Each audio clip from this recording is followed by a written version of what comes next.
Hey guys, I just thought maybe we could have a discussion on dedicated servers. And I want to preface this by saying I've had a fantastic experience on dedicated servers, and I truly believe this is the way forward for the game. As fantastic as For Honor's peer-to-peer system is on paper, the real world comes in and kicks that paper in the face because the real world has shitty internet. So here's a video detailing some of the things I've found out about on the back end of dedicated servers. The stuff most people don't even think about. Let's get started. First off, what is netcode? Netcode is all of the backend that handles network traffic for the game. Without netcode, you don't get online play. Now netcode isn't just telling the game to send data, it's much more complex.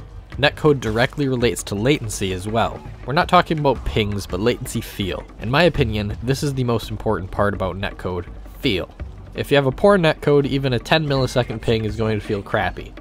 If you have a fantastic netcode, you can handle up to 300 millisecond pings perfectly fine. Basically the worst case scenario for US to EU or for Australia to the US. But the problem is, not a lot of games have a flawless netcode, or really any of them.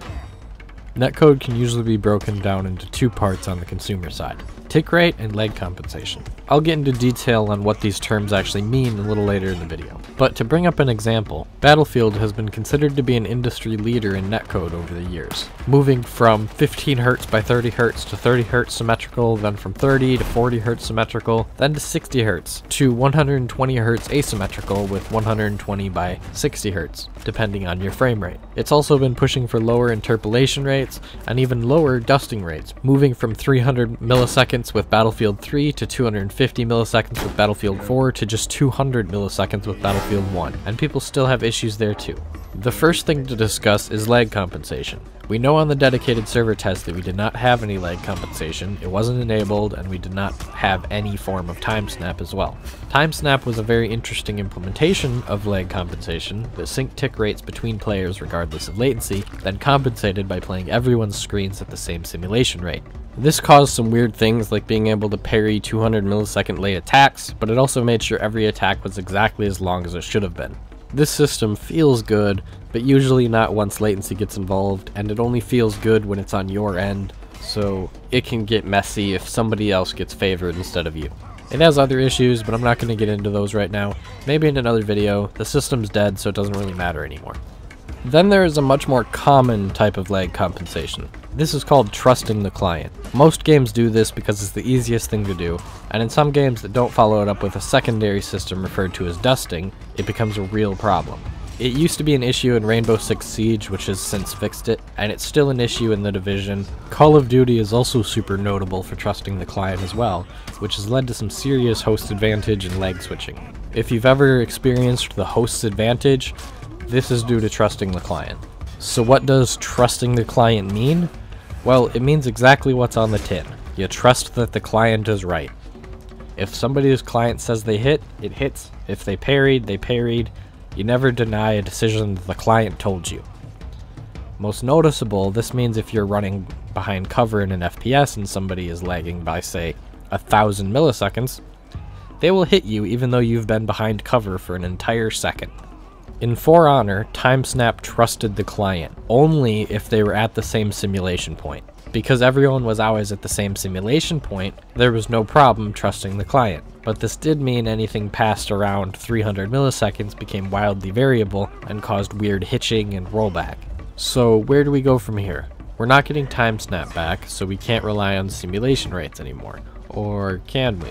Well, with the move to dedicated servers, we can now push the simulation from individual clients onto the server. In a perfect world, this means that the dedicated server has final authority. So back to the Battlefield example from earlier, Battlefield uses a dedicated server with final authority. But in its attempt at lag compensation, it only accepts any input within a 200 millisecond window to be valid. This is trusting the client, as mentioned before. Well, sometimes pings go over 200 milliseconds. How do you deal with that? Well, this is usually handled by something called dusting. Dusting is a term given out by the community in the FPS genre, where it makes a bit more sense. When you shoot at somebody in an FPS game, you usually get a hit marker along with a blood splash and a bullet impact animation. With dusting, it drops the hit marker, leaving you with just the bullet impact animation. Usually this looks like a little puff of dust, hence the term dusting. So in Battlefield 1, The game server begins dusting at a 200 millisecond ICMP ping. This means whenever your ping goes over 200 milliseconds, you now need to lead shots and predict based on your ping, or just choose a server closer to you.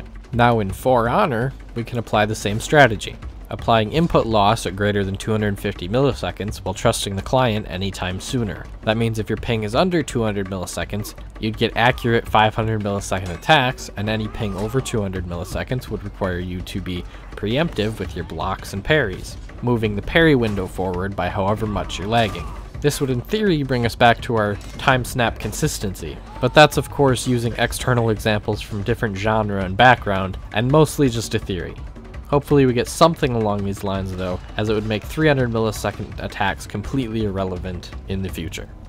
Alright, let's move back to the other topic then, tick rate. This is one I can give actual solid feedback on, and have factual numerical data to back up, specifically in For Honor. I was only able to test 3 different server regions, but I did get solid data across multiple time frames and days during the weekend. So let's jump into it. What is tick rate? Tick rate is how often you update the server and how often the server updates you. Typically, these are synchronous, but more recently games have been moving to asynchronous tick rates because it can offer a better high frame rate experience. Tick rate can be referred to as hertz, update rate, or network simulation rate, and for the most part, all of these terms are correct and equal. For example, with a tick rate of 10, or 10 hertz, or 10 time per second simulation rate, all of those mean that your game sends 10 updates per second to the server, and the server sends you back 10 updates per second. Then there is asynchronous tick rates, which some games use. This is done in more recent Call of Duty titles, with the client, you, sending a tick rate of whatever your frame rate is, and the server having a tick rate of 20. This means your actions are recorded by the server as soon as they happen, and the server responds and creates a ruling on what really happened 20 times per second. Currently, For Honor runs at a 30 Hz simulation rate, or 30 updates per second. This is regardless of your frame rate. If your simulation rate drops below 25-ish for more than around 5 seconds, you get kicked from the game. This is recorded back on the peer-to-peer side of things, and that may change with dedicated servers now that we don't need to stay in sync. But moving forwards, this means that For Honor has both a send and receive rate of 30 Hz to every single player in the lobby. Let's move to dedicated servers then, and this is where my complaints and compliments come in. Dedicated servers are consistently inconsistent. To add some quick information, For Honor is using AWS or Amazon's cloud servers, and apparently only using 2 regions, North Virginia, which is US East 1, and London, which is EU West 2. I get a stable and consistent connection to both, surprisingly enough, which means thankfully I was able to test both regions. Playing on US East, North Virginia, Friday at midday, the servers were failing to keep up with For Honor's peer-to-peer system, often delivering sub-30 Hz tick rates. I was seeing tick rates between 24 and 28 Hz, which is a worse experience than on live. However, I jumped over to Europe the same day to play with those of you on the London server. That's when the experience became much better. The London servers were consistently pushing 38 Hz or higher, offering a much more responsive game. I noticed attacks skipped less, players felt more consistent between matches, and overall I had a better experience there. And this continued across the entire weekend, with the London server being consistently better. Now moving back to the US, Virginia eventually fixed itself. On Saturday midday I was getting more consistent tick rates, around 32 Hz. I'm really surprised by this because you'd think that the tick rate would be directly tied to simulation rate, resulting in exactly the same experience, but I guess not. Testing this repeatedly yielded the same inconsistent results of a non-standard tick rate, even after averaging, which is new to me after probably near 100 different games I've tested over the years. And then I have my first test, which I messed up logging, but it still gives us some insight. I was getting wildly variable tick rates from 18 Hz to 30 Hz. This only happened twice, right at the beginning of the test, so I'd like to think it's more of an anomaly and it's been fixed because it stopped happening. So there's a few issues with its consistency there, but even then, it appears that it's actually improving everything, not only with regards to match stability, but also increasing the simulation rate. This is fantastic news for PC players, if a little less so for console players. Even if you get more efficient server updates, you still only render 30 updates per second in visual information, However, this does mean they can enhance the experience of lag compensation by reading the non-displayed update ticks. Hopefully these inconsistencies can be sorted out by the time the servers go live, and we can get a similar experience on US East compared to EU West, along with any other regions as they pop up. We know for sure we're going to be getting a South America server and an Australia server, but they could make other regions like US West as well, or maybe even an India server for those of you in Asia, as I do know AWS offers servers there. And then as a minor aside, something I've noticed is after you stop inputting for a period of time, around 10 seconds, your tick rate drops substantially. I was seeing tick rates as low as 10 Hz if I died, Alt-Tab, or simply stood still. This recovers after about 500 milliseconds of your first input, so it's entirely unnoticeable during gameplay, and require a frame-by-frame analysis to actually notice. It doesn't alter incoming tick rates. The server remains at full speed regardless, so you'll always see the enemy players at their best. So this really shouldn't be seen as an issue, it's just kind of a bandwidth saver. Moving on from that technical analysis, we've got some more subjective junk to look at, such as the complete lack of lag compensation. Now what does that all mean in terms of gameplay experience? Well, let's see. Special thanks to Freeze for sharing these clips. We can see how latency is handled currently, which means not at all.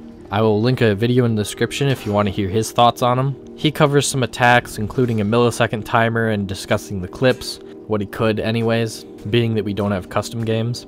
I'll just be sampling a clip or two here for example of extreme pings that should be completely dusting. Basically anything past 500 milliseconds should just kick you from the game outright, or reject your attacks. These are unreasonable ping times, and no one can realistically be expected to play with such a high ping. Starting to dust past 300 milliseconds would be completely understandable, and even playing from Australia to the US or the US to the EU, you don't get past 300 millisecond pings. Australia to US would be around 260, which means they'll at least be able to play with people outside of their regions. The reverse could also work against parries as well, allowing up to half the difference to be delayed client side and still be trusted. For example, parrying light attacks at a 150 millisecond extension if you have a ping of 250 milliseconds, decreasing the delay as pings get closer.